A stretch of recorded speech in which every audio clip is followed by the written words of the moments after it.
একটা video share করি। এখানে আছে তিল, তিসি, আমন্ড, তারপর হচ্ছে সূর্যমুখীর বীজ আর হলো মিষ্টি কুমড়োর বীজ। এগুলো হালকা ভেজে নেওয়া, একদম অল্প আছে।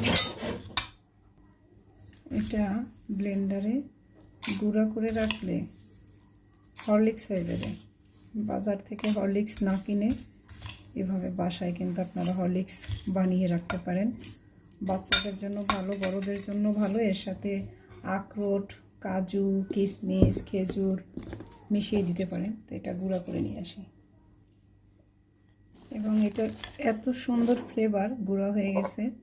একটু ঠান্ডা হওয়ার পর কাঁচের বয়ামে সংরক্ষণ করে অনেক দিন খাওয়া যাবে। এটা বাচ্চাদেরকে আমন্ড মিল্ক, তিলের মিল্ক বা কাজু দিয়ে কোকোনাট মিল্ক বানিয়ে তার সাথে মিশিয়ে দিলে, ব্লেন্ড করে দিলে একদম হরলিক্স।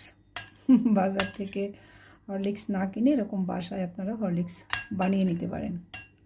এবং একদম ছোট বাচ্চা যারা আছে, 6 মাস পর যখন বাইরের খাবার দেবেন বাচ্চাদের, তাদেরকে সেরিল্যাক বা অন্যান্য শিশু খাদ্য যেগুলো বাজার থেকে প্রসেস না কিনে এরকম বাসায় ভালো খাবার তৈরি করে নিতে পারেন।